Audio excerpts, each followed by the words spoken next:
Mga idol, nakain ba kayo nito? Palaka. Yung palaka na yan, oh. Palaka. Tapos, ito naman yung palakang hindi kinakain.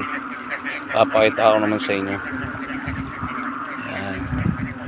Ito naman palakang hindi kinakain. Yan, oh. Hindi ang kinakain. Yung palaka na yan. Tatlong uri kasi ng palaka. Ito, kinakain tong palaka na to. Yan, oh. Lumobo na siya. Yan, kinakain yan.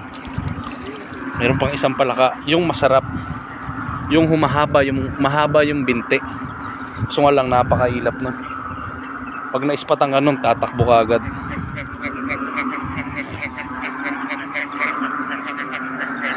Yan, oh. Masarap mangilaw ng palaka dito.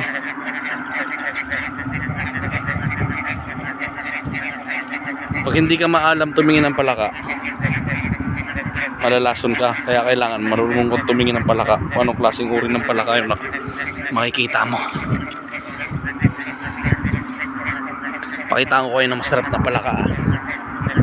Yung kinakain talaga na masarap. Mamaya may maispatan tayo dito.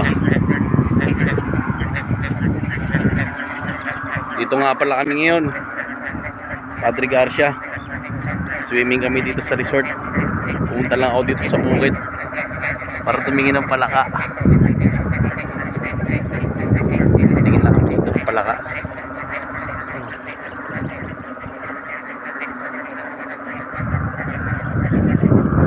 Papakita ko sa inyo yung palaka. Ito mga idol, papakita ko sa inyo isang palakang kinakain. Ito talaga kinakain to. Ito yung binibenta sa market, yung masarap na palaka.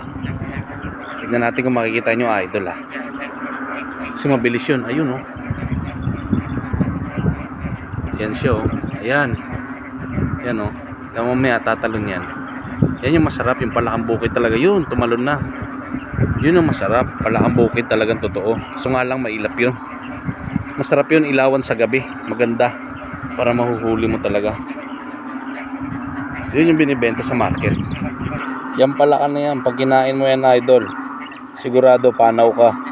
Pero yung pinakita ko sa inyo kaninang dalawa, yung dalawang uri ng palaka na yun, yun yung isang masarap. Dalawang klaseng palaka na yun. Itong palaka na to, bullfrog. Yung magaspang yung balat, di ang kinakain. Patay tayo dyan. Mga idol, oh. Nagkakantaan yung mga palaka.